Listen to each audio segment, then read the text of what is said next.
교회라는 곳은요, 하나님의 그 귀한 사역들을 감당하면서 그렇게 하나님을 섬기며 살아갑니다.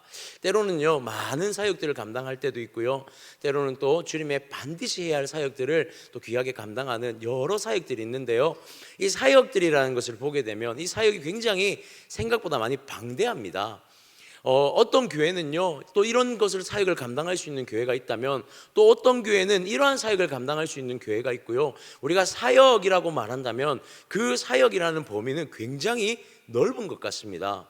그리고요, 이 사역을 감당하는 데 있어서 이 사역에 대한 이해도 너무 중요한 것 같아요. 왜 우리가 이 사역들을 감당해야 하는가?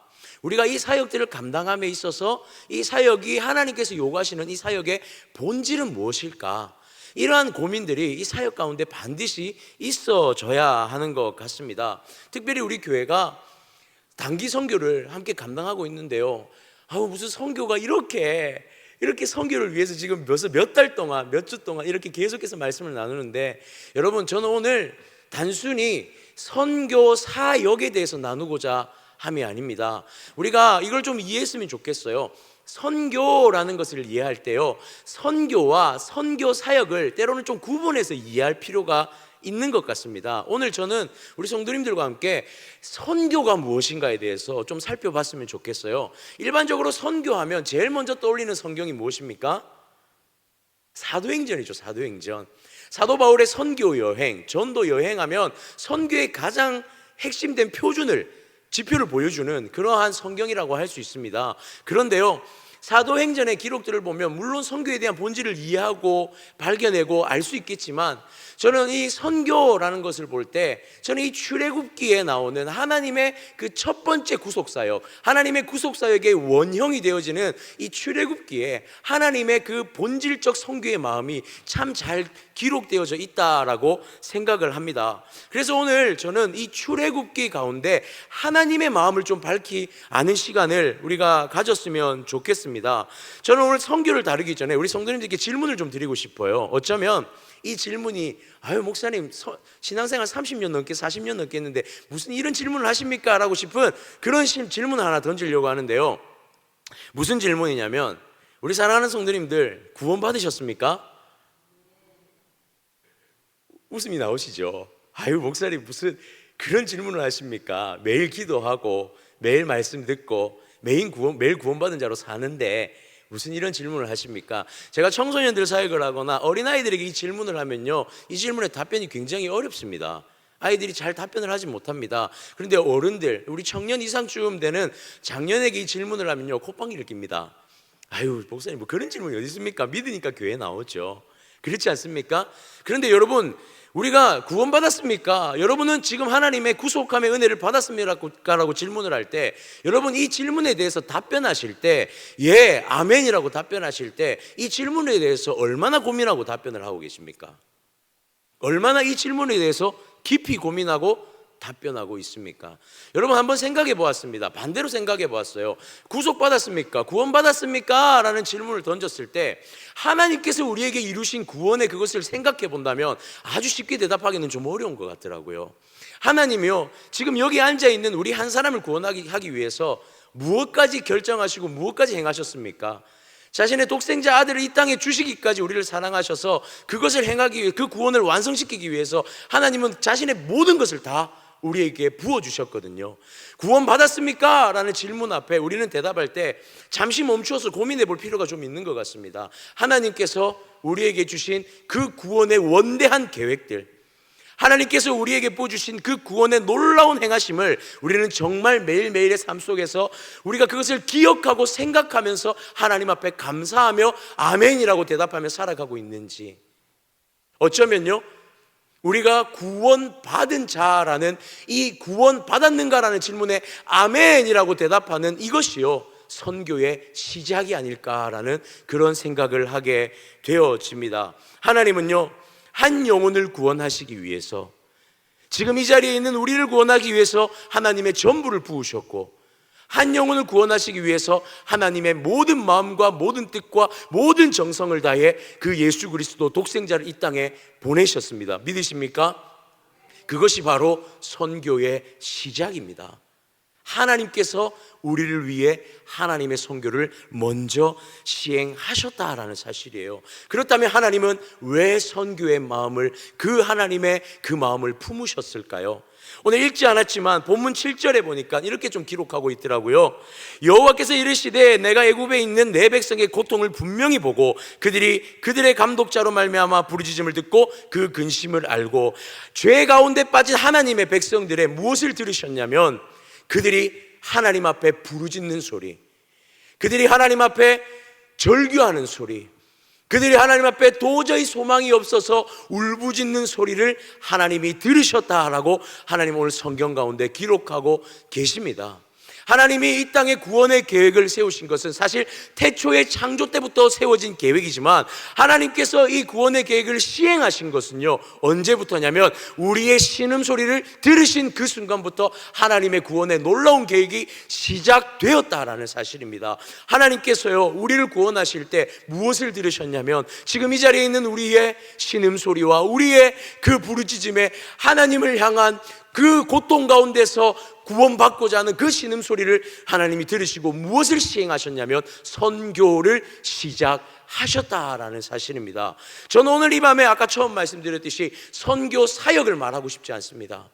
단순히 어떤 방법을 가지고 어떤 선교를 어떻게 행해야 하는가, 그것은요 다음 문제입니다. 우리는 하나님의 선교가 무엇인지, 하나님이 이 땅 가운데 그 선교를 어떤 마음으로 시작하셨는지, 그것을 오늘 우리가 함께 살펴보았으면 좋겠습니다. 그리고 그 내용을 너무나 정확하게 담고 있는 것이 바로 출애굽기의 내용이더라라는 사실입니다. 자, 하나님의 구원의 계획, 이 출애굽 사건, 그러면 이 출애굽 사건의 시작은 무엇입니까? 하나님은요 오늘 이 출애굽의 사건을 시작함에 있어서 어떤 마음으로 시작하셨다고 했죠? 바로 이들을 반드시 구속해야 하리라라는 그들의 신음소리를 듣고 시작하셨다고 말씀드렸습니다. 그러면 우리는 여기서 하나 짚고 넘어가야 할 게 있습니다. 구속이라는 것이 무엇일까요? 하나님은 하나님에게 있어 이 구원하심, 구속이라는 게 무엇일까요? 구속하다라는 단어가요 히브리어로 가알이라는 단어입니다. 이것은요 동사입니다. 구속하다라는 동사예요. 그런데 이 동사가 구속하는 자라는 명사로 쓰여지게 되면 어떤 단어냐면 우리 여러분 너무 잘 아는 단어입니다. 고엘이라는 단어입니다.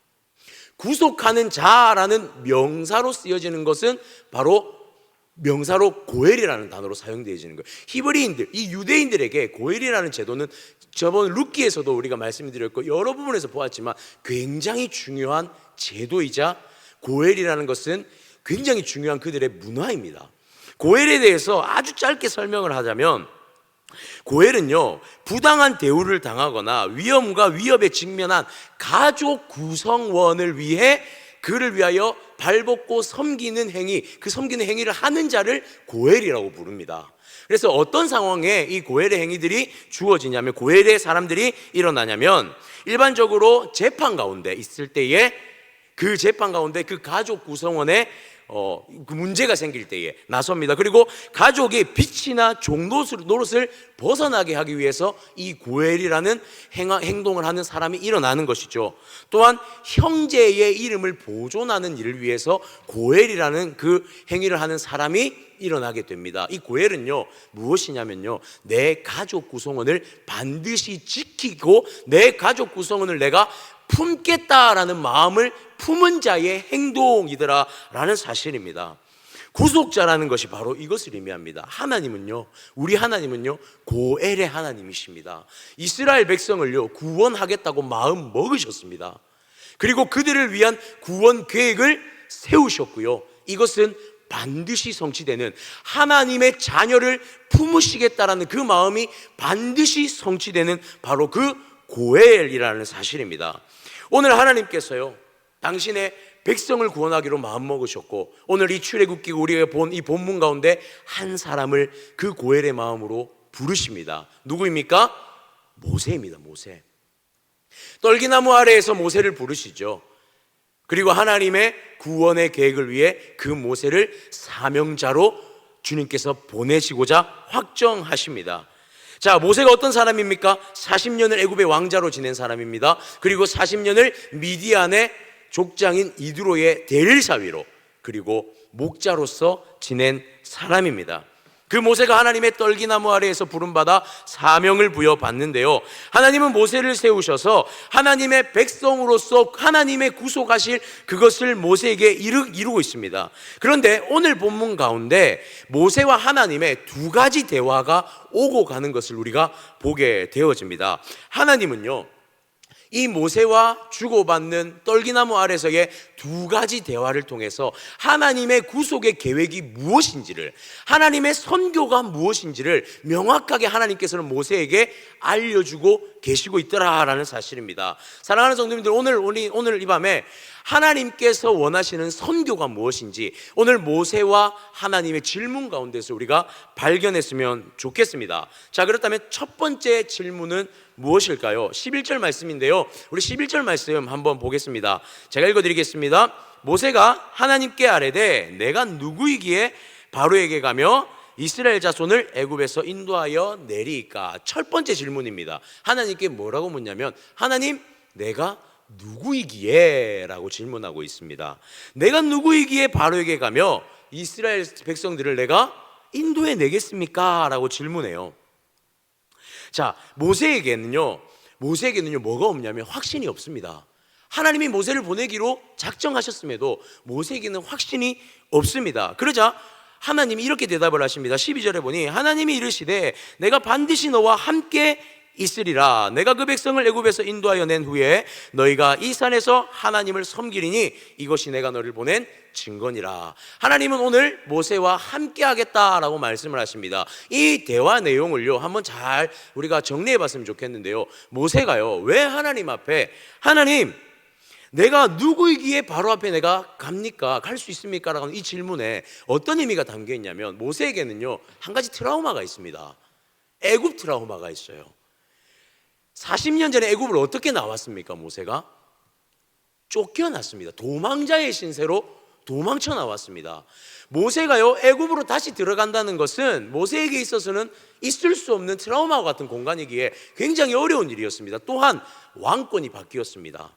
모세가 있을 때의 바로와 지금 있는 바로는 40년 동안 왕권이 바뀐 시기입니다. 모세가 애굽으로 들어간다는 것은 죽음을 불사하고 들어가야 하는 그러한 일입니다. 그러니까 하나님께서 모세를 보내시고자 결정하셨지만 모세의 입장에서는 자신이 그 죽음까지 불사하고 갈 만한 능력도 없을 뿐더러 가야 할 이유도 찾지를 못하고 있는 것이죠. 그때 하나님께서 모세에게 무엇이라 말씀하냐면, 내가 너와 함께 하겠다라고 말씀하십니다. 여러분, 하나님의 입장에서 모세의 질문에 대해 한번 생각해 봤으면 좋겠습니다. 하나님이요 모세가 이러한 애굽 트라우마가 있다는 사실을 몰랐을까요? 모세가요 애굽에 가기를 주저할 거라는 사실을 아셨을까요? 몰랐을까요? 아셨을 것입니다. 모세가 하나님의 사명을 가지고 갈 만한 제목이 아니라는 사실을 우리 하나님도 분명히 아셨을 거라는 사실이에요. 그런데 하나님이 뭐라고 말씀하시냐면, 내가 너와 함께 하겠다라고 말씀하시는 거예요. 이 말은 무엇이냐면요, 모세가 하나님의 사명을 가지고 애굽으로 가서 하나님의 구속 사역을 감당하는 것에 모세의 능력이 단 0.1%라도 들어간다는 말입니까? 들어가지 않는다는 말입니까? 들어가지 않는다는 말이에요. 모세의 능력은요 하나님의 구속 사역에 단 0.1%도 영향을 미치지 않는다라는 사실이에요. 만약에 하나님의 구속 사역에 모세의 능력이 0.1%라도 영향을 미친다면 하나님이 모세를 부르셨을까요? 아니요. 10%라도 20%라도 30%라도 영향 미칠 만한 사람을 부르는 것이 마땅하지 않겠습니까? 하나님은요 모세가 그거 감당하지 못할 줄 알고 계셨습니다.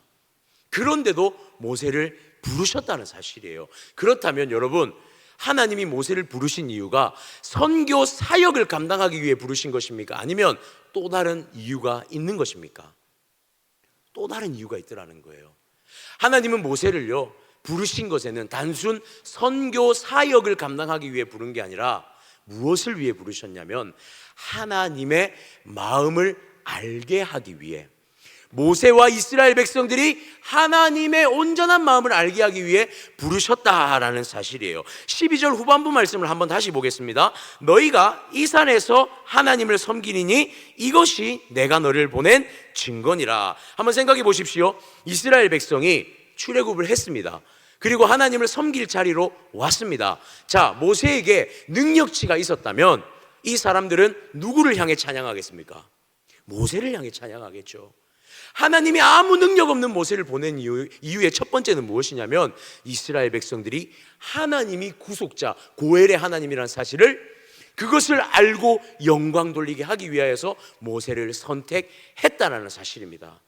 더 나아가서 이것보다 더 중요한 이유가 있습니다. 그것은 무엇이냐면 모세가 하나님의 마음을 깨닫게 하기 위함입니다. 무엇이냐면 출애굽 이후에 하나님을 예배할 때 모세의 마음이 과연 어떨까요? 아무것도 능력치 하나 없는 모세를 하나님이 보내세요. 자신을 보내신단 말이죠. 그리고 모세를 통해서 하나님께서 이 출애굽의 그 모든 백성을 이끌어 나오실 때 모세의 마음에 무엇이 있습니까? 하나님이 하셨구나라는 마음이 생기더라는 사실이에요. 출애굽기 15장에 보면 모세의 노래가 기록되어져 있습니다. 홍해가 갈라지고요, 하나님의 홍해에 그 애굽 모든 병사를 수장시켜 버리죠. 그리고 나서 건너편에 섰을 때에 모세가 하나님 앞에 찬양합니다. 미리암이 하나님 앞에 찬양하는 장면이 15장, 출애굽기 15장에 기록되어져 있습니다. 그들은 분명히 느꼈을 것입니다. 모세는요, 이것이 자신의 어떠한 능력도 들어가지 않은, 자신의 어떠한 노력도 들어가지 않은 하나님의 철저한 하나님에 의해서만 구원된 일이라는 사실을, 구속된 일이라는 사실을 모세는 기억했을 것입니다. 선교는 무엇입니까? 사랑하는 성도님들, 선교는 무엇입니까? 우리가 선교 사역하는 게 선교가 아닙니다. 선교는요, 하나님의 구원의 그 계획의 마음을 이해하는 것입니다. 하나님이 우리를 구속하셨다는 사실을 다시 한번 깨닫는 것이 선교입니다. 보내는 자나 보냄받아 가는 자나 하나님이 우리를 향해 이렇게까지 하셨구나라는 것을 다시 한번 경험하고 다시 한번 기억하고 다시 한번 상기하는 것이 바로 선교다라는 거예요. 그것이 진짜 선교의 목적입니다. 우리가 하나님을 경험하는 것, 선교 가운데 다시 한번 이 질문이 주어진다면 우리의 대답은 달라질 것입니다. 당신은 구원받았습니까? 라는 질문이 주어질 때에 선교를 경험한 사람은, 하나님의 마음을 이해한 사람은요, 그냥 쉽게 아멘이라고 답하지 못할 것입니다. 그 감격에 겨워 대답하게 될 것입니다. 하나님이 나를 위해 어떻게까지 하셨는지, 내가 구원받음이, 우리 하나님의 백성들이 구원받음이 결코 우리의 능력이 단 하나도 들어가지 않았다는 것을 우리는 생각하며 고백하게 될 것이다 라는 사실이죠. 교회가 선교를 감당하는 것, 여러분, 우리 세한교회가 이번에 새 나라를 갑니다. 생각해 보십시오. 새 나라를 향하여 선교를 간다는 것, 하나님이요, 진짜 우리가 선교 잘할 것 같아서 보내셨을 것 같습니까? 진짜 우리가 선교 사역 정말 잘 감당할 것 같아서, 아, 세한교회는 이런 능력치가 있으니까, 아, 세한교회는 이런 것 갖추고 있으니까 하나님 그래서 우리를 보내실까요? 저는 아니라고 생각합니다. 아닙니다.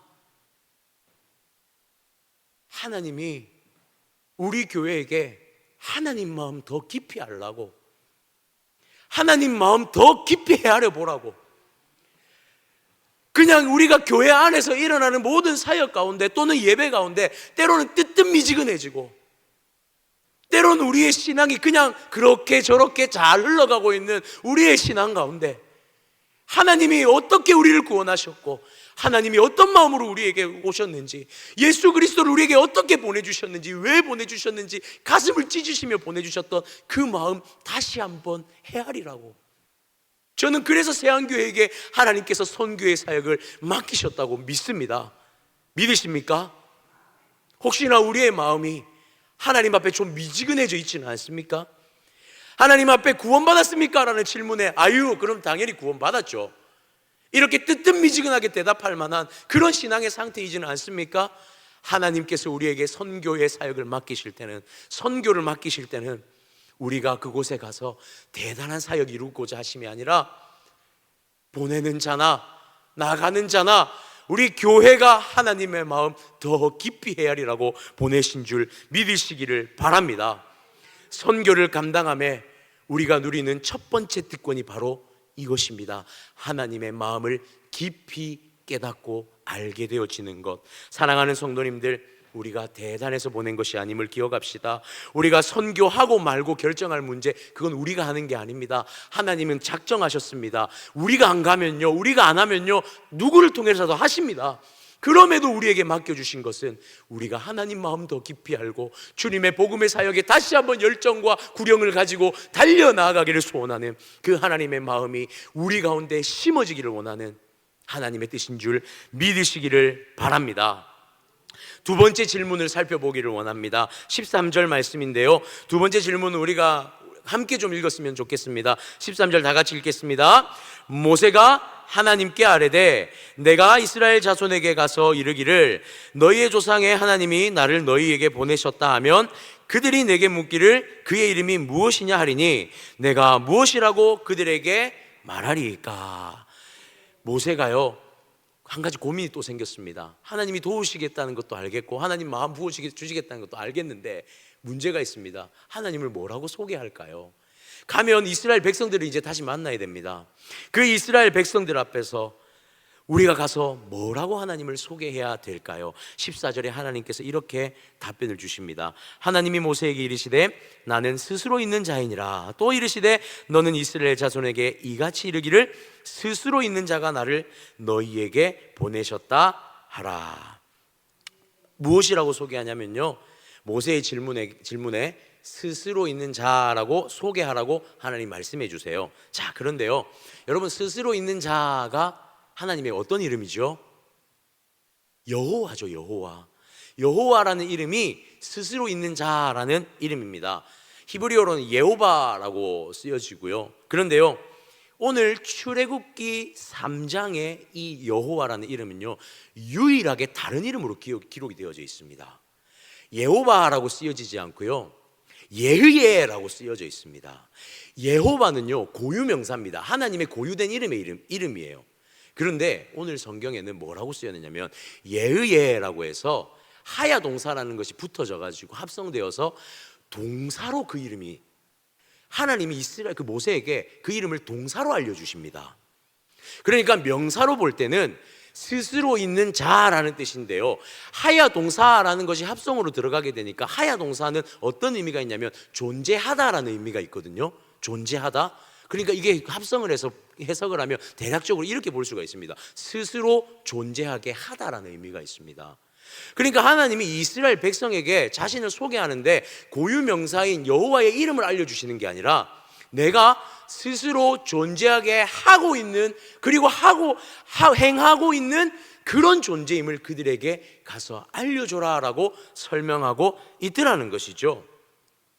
이것을요, 읽지 않았지만 15절의 말씀과 한번 잘 이렇게 연결해서 한번 보겠습니다. 15절에 보니까요, 하나님이 또 모세에게 이르시되 너는 이스라엘 자손에게 이같이 이르기를 너희 조상의 하나님 여호와 곧 아브라함의 하나님, 이삭의 하나님, 야곱의 하나님께서 나를 너희에게 보내셨다 하라. 이는 나의 영원한 이름으로 대대에 기록할 나의 칭혼이라라고 15절에 기록해요. 이게 무슨 의미냐면요, 하나님의 선교의 작정이요, 오늘 있을 일이 아니라는 거예요. 오늘만 있을 일이 아니라는 것입니다. 오늘 시작된 하나님의 선교의 사역이 언제까지 있습니까? 주님 오시는 날까지. 대대의 후손들에게 기억하게 하는 그 하나님의 이름은 스스로 있는 자가 아니라요, 스스로 존재하게 하는 자, 계속해서 하나님의 구속사역을 모든 백성이 하나님께 돌아오기까지 행하실 이름으로 알려주라고 말씀하고 있습니다. 구원받은 자의 두 번째 특권이 무엇인 줄 아십니까? 주님의 이름을 주님 오시는 날까지 증거하는 것. 이것이요, 구원받은 자의 특권입니다. 누구에게 전하라 말씀하냐면 대대로 하나님의 백성 자녀들에게, 믿는 자만이 이 복음을 전할 수 있고 믿는 자만이 주님 오시는 날까지 이 복음을 전할 수 있는 특권이다라고 하나님은 분명하게 말씀하고 모세에게 알려주고 계시더라는 사실입니다. 선교가 무엇입니까? 구속하신 하나님의 이름이, 그 구속하신 하나님의 이름의 선포가요, 한 번으로 끝나는 이름이 아니라는 것을, 그 구속의 계획이 우리의 모든 일생 가운데, 믿는 자의 일생 가운데 감당해야 할 특권이자 사명이라는 것을 하나님은 부어주고 계시더라는 사실입니다. 디모데후서 4장 2절은 이렇게 기록합니다. 너희가 말씀을 전파하라. 때를 얻든지 못 얻든지 항상 힘쓰라. 디모데후서는 이렇게 말씀하고 있습니다. 언제까지죠? 때를 얻든지 못 얻든지 주님 오실 때까지 주의 복음 감당하는 것이 교회의 사명인 줄 믿으시기를 바랍니다. 우리가 하나님의 이름 붙들고요, 그 증거하는 삶은 믿는 자의 특권이고 믿는 자의 사명인 줄 믿으시기를 바랍니다.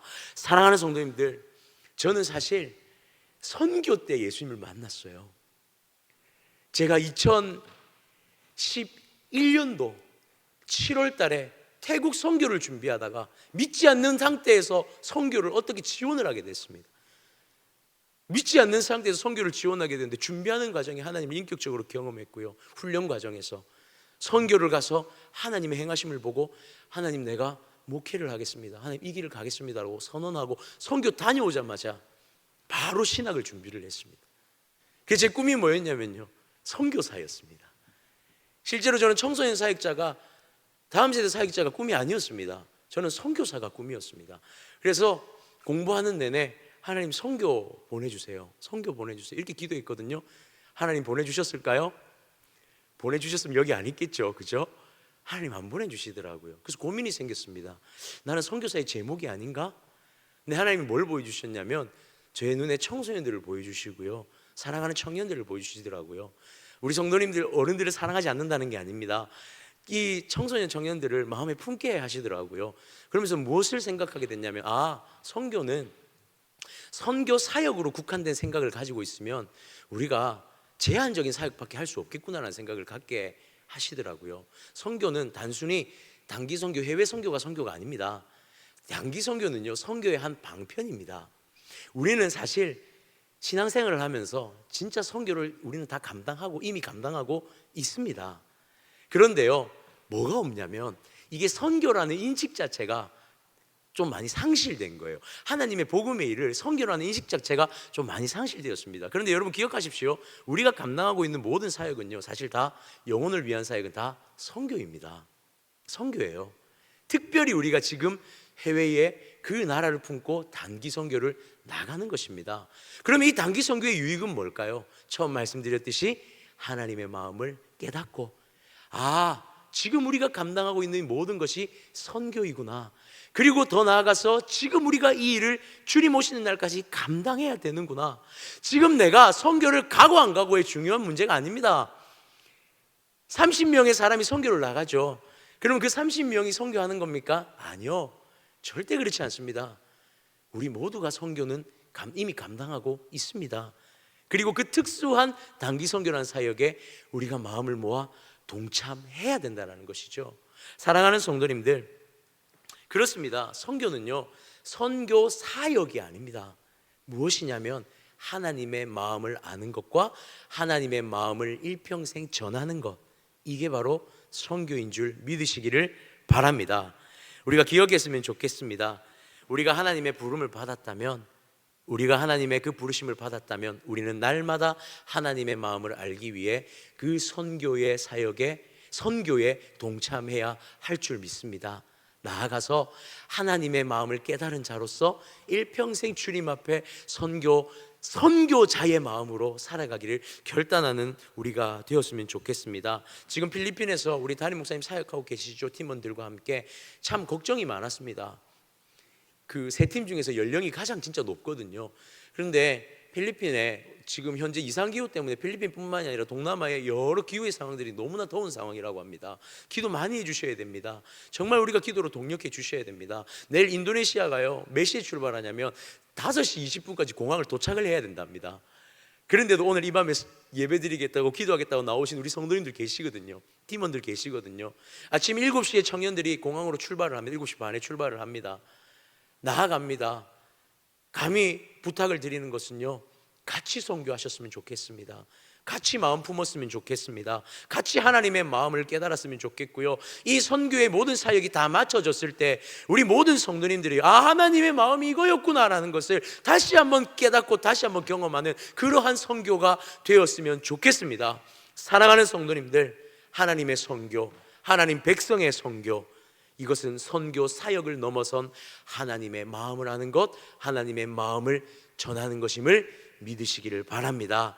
이러한 모든 우리의 선교의 마음과 사역 가운데 하나님께서 더 풍성하게 채우실 그 은혜 누리는 우리가 되어지기를 주님의 이름으로 축복합니다. 이 시간 함께 찬양하겠습니다.